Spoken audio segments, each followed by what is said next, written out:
Good morning. Welcome to Composition 2, Lecture 2.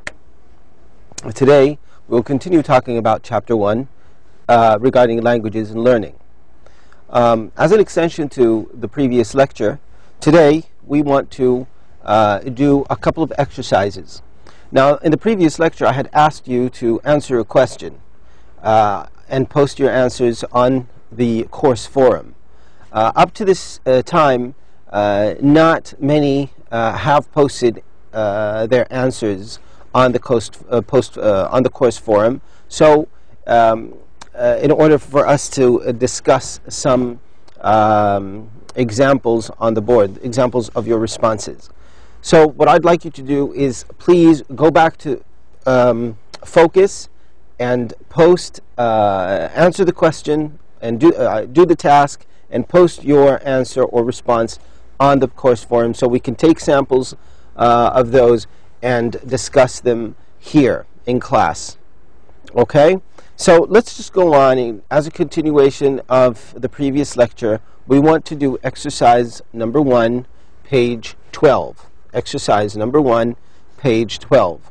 And in this exercise, we want to take a look at the meanings of some words and expressions that you came across in the reading passage. Now, some of these words and expressions are probably new to some of you, and they are important for your understanding. Now, what we want to do here is for you to fully understand them to the point that you can use them in your composition. Okay, so we would like to focus together, but putting in mind that it's not just understanding the meaning of these words and expressions, however, rather than using them. We want to use them. Excuse me.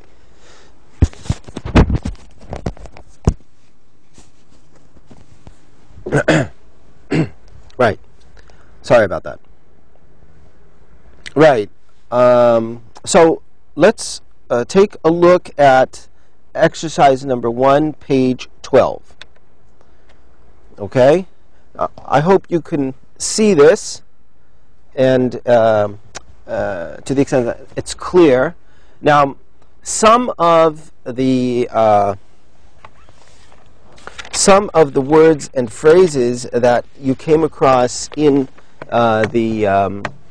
the reading passage, such as, we'll take 10 examples, and as you can see, the words are criterion, crucial, institute, polyglot, native speakers, non-native, practical program, proficiency, target language, and total immersion. So, what do these words mean? Okay? What do these words and expressions mean? Well, you have a list of meanings going from A to J, and we want to match every word with its meaning. Okay, so we'll just do this together. Now let's take the first word, and the first word is criterion. And what is a criterion? Let's just go read together from A to J. So in A, a person who speaks more than one language. No, obviously. A course. B, a course of learning something. A course of learning something that you can use immediately in a real situation. C, the condition of being very good at something. Now, notice a condition.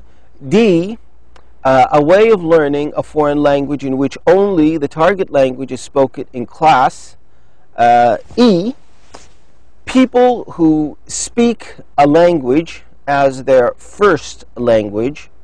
F, a quality or a value that you use to make a judgment. G, the language that you want to learn. H, a person who does not speak a language as his or her first language. I, extremely important. And J, a school or organization where learning takes place. What is criterion? What is a criterion? I would go with C. Criterion. For criterion, I would go with C, with the answer C, where it's the condition of being very good at something. Okay. Now, number 2, crucial. Crucial means important. Important. So where does it mean? Which of these meanings has the word important in it? Let's see. A course of learning, no. The condition, well, we have to strike this one out because we're done with that. A way of learning, people who speak, a quality or value, the language, a person, extremely important. You see, extremely important. So that's what crucial means. Crucial means extremely important. So it's the letter I. Okay, now let's go to number 3, institute. An institute is, let's just cross this one out first. Okay, so what's an institute? An institute is something like a school. It's something where people go and learn. Okay, so it's a place where people learn something. So that would go with J, right? A school or organization where learning takes place. So we would go with J. J. A polyglot. Poly means more than one or two. Okay? Poly means more than one or two. So glot, well, that has to do with your glottis, meaning vocal cords, where your vocal cords are. So poly means many. And we're talking about many languages. So which one of these would fit? People who speak a language as their first language, would that mean poly, meaning more than one? No. But right.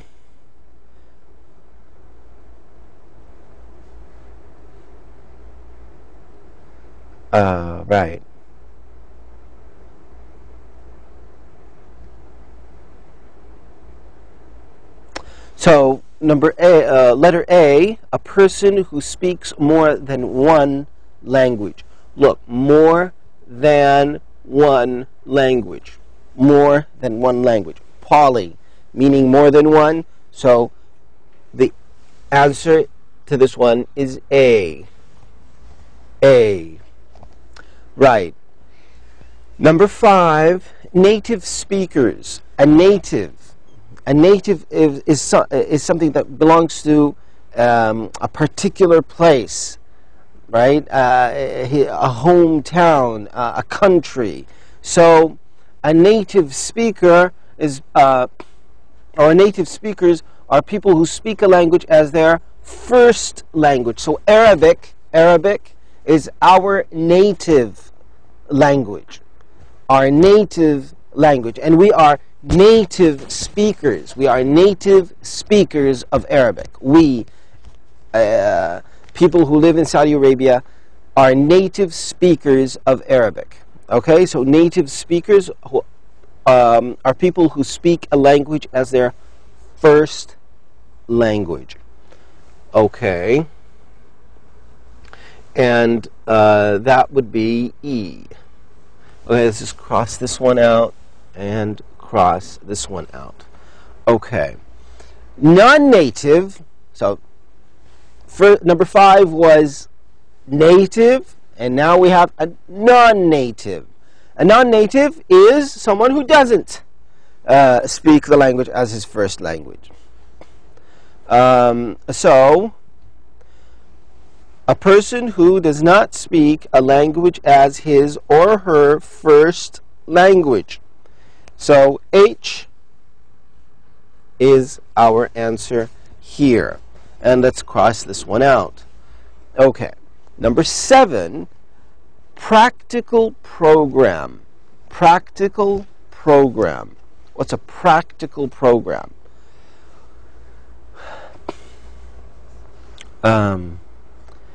Right. A way of learning a foreign language in which only the target language is spoken in class. That's D. What about B? A course for learning something that you can use immediately in a real situation. So a program, we're assuming here a program of study, right?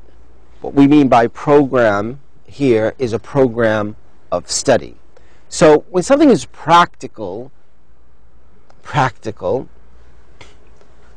me just give you the meaning of practical.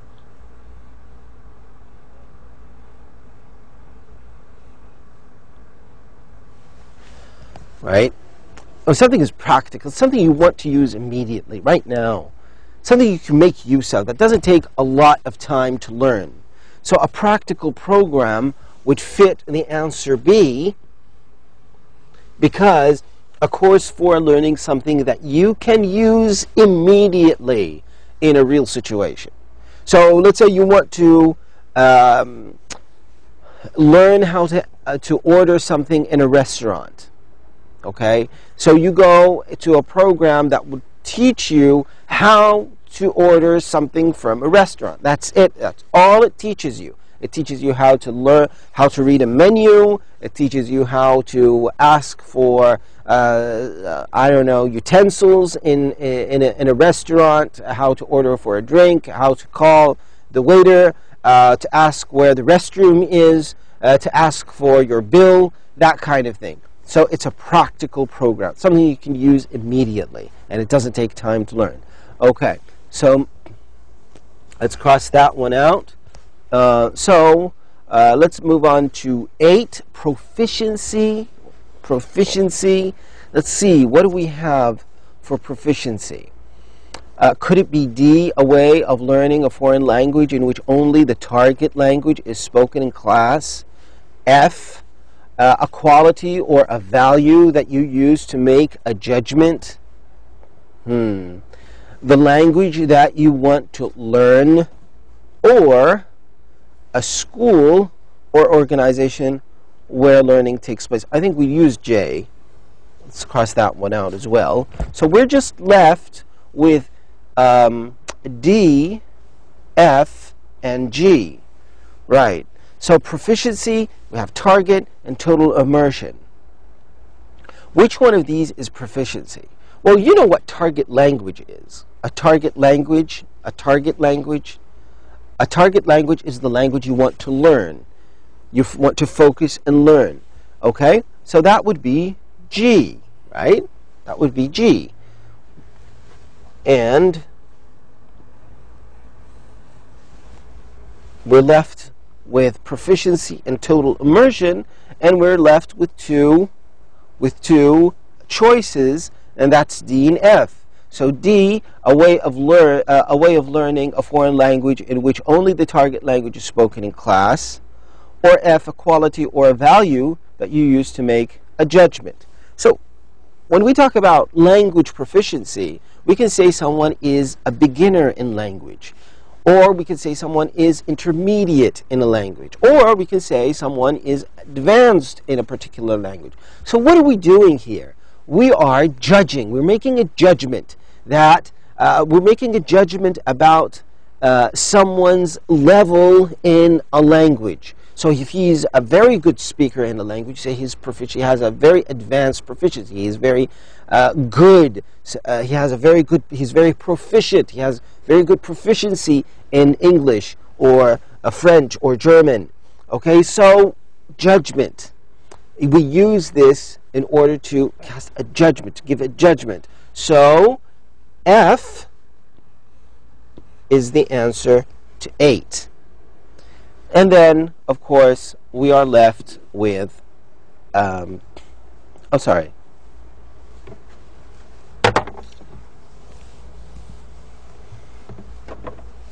And then we are left with D, and that is a way of learning a foreign language in which the target language is spoken in class, and that is total immersion. That means we put someone in a situation where no language other than the language being learned is spoken in class. That means the learner is surrounded by that language.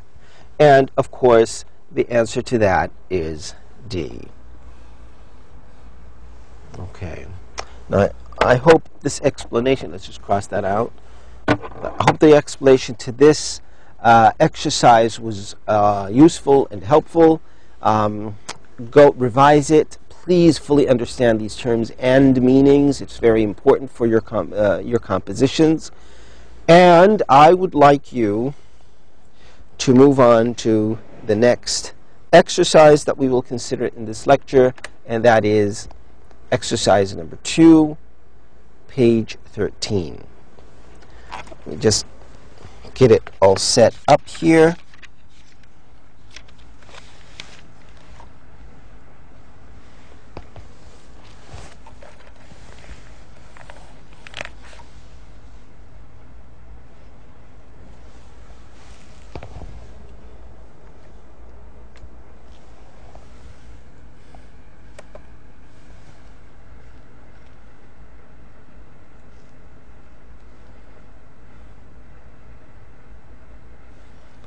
Okay, so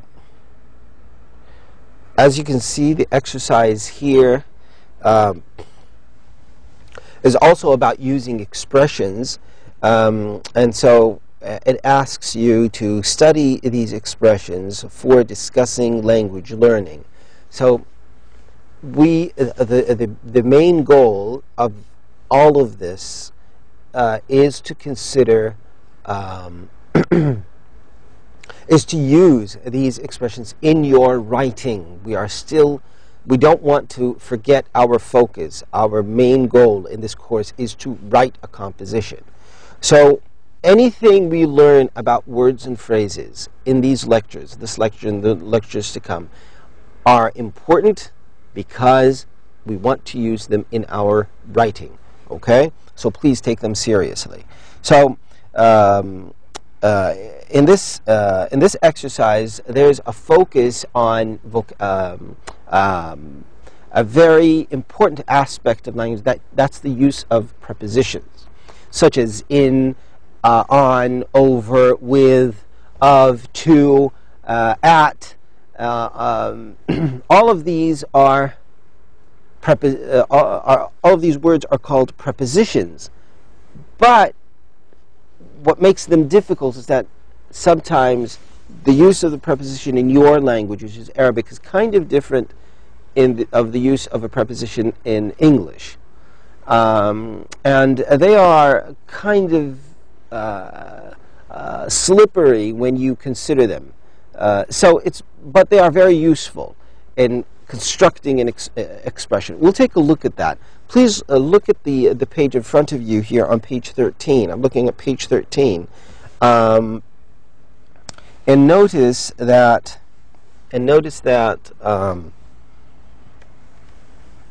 the first set of words, let's use a pen here. Notice that the first set of words, which is be good at, be successful at, and be proficient in. Okay? So we have be good at, and in. So the prepositions are at, and in. These are the prepositions. Now let's move on to the other set of examples down here, which also have the word at: succeed at, have success, not at, but with, and keep someone from. From is our preposition. From is followed by verb ing. From going, from working, from eating. You keep someone from going, eating, sleeping, writing, studying, that kind of thing. So it kind of gives you a hint when to use from. And make a lot of or a little progress where? In. A lot of or a little progress in. And then all of this is plus a subject or a skill. Subject meaning a lot of progress in reading a book, a lot of progress in studying my course, or a lot of progress in playing, drawing, crafting, fixing, decorating, as a skill. Now, the examples you have in front of you, and we will read them together, of course, and that they are, I'm good at, notice, I'm good at language learning, but I'm not good at music. Jason has made a lot of progress in Spanish this year. Jason has made a lot of progress in Spanish this year. A lack of free time keeps Raphael from what? Learning. Notice the ing. From, and then ing. From learning Japanese. From learning Japanese. Okay? Now, as a practical way of doing things, we'll consider the exercise together from 1 to 5. Okay. Notice here, let's move this up a little bit. Okay. And let me just zoom in a little bit.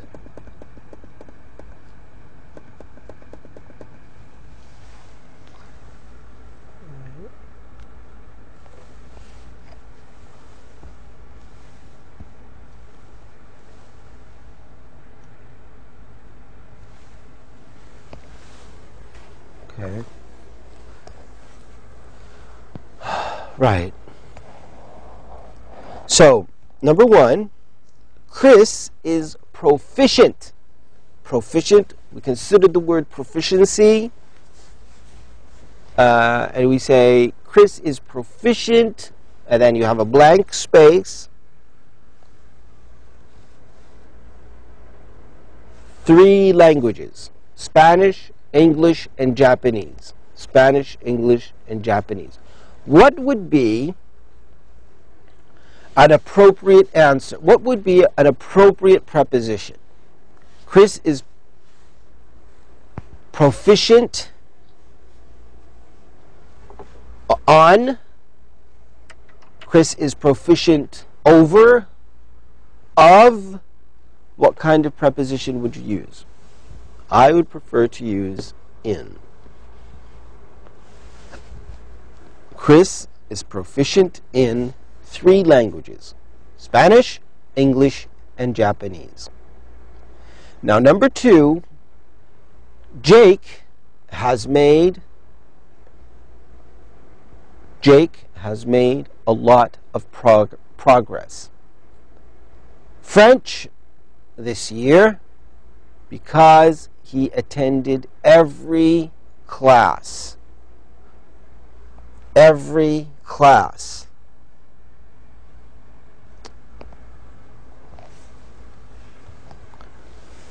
Jake has made a lot of progress. Jake has made a lot of progress, blank, French this year because he attended every class. Now, what would be an appropriate preposition? Would it be every, of, on, at? What would you choose? Think about it for a minute. Consider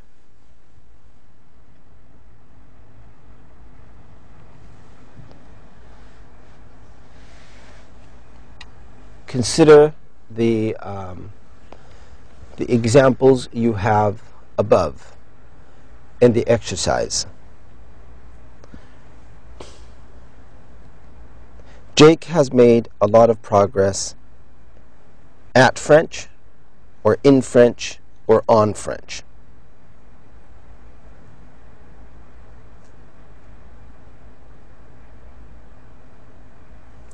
Or with French.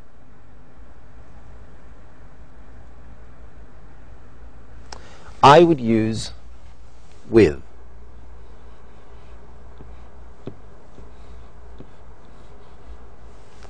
Jake has made a lot of progress with French this year because he attended every class.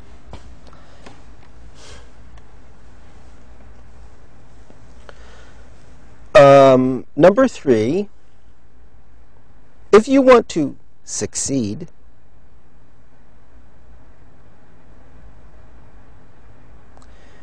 blank, speaking a foreign language, you must practice, practice, practice. So we are left with, if you want to succeed, blank, speaking a foreign language, you must practice, practice, practice. What would be an appropriate preposition in this blank? Think for a while.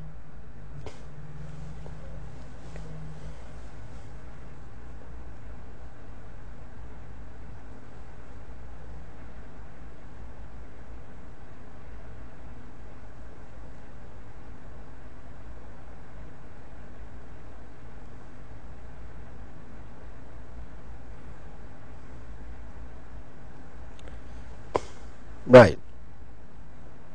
If you want to succeed in,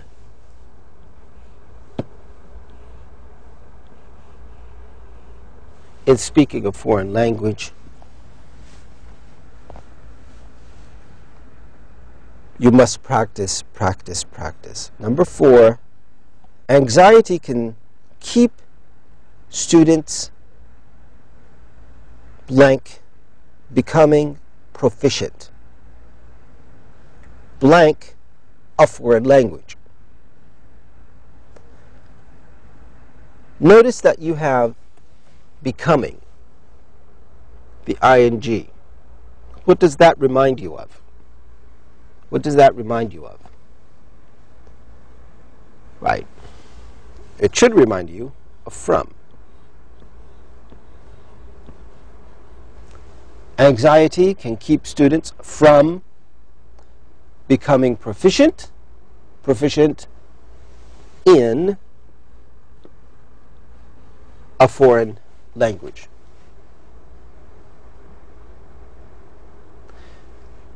Number 5, the class had a lot of success, the lesson, because they did their homework.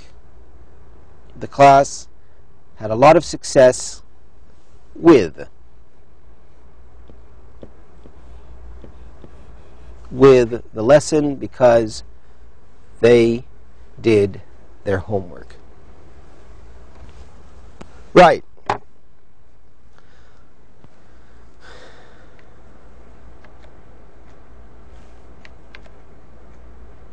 Now, that was the end of exercise number 2, page 13.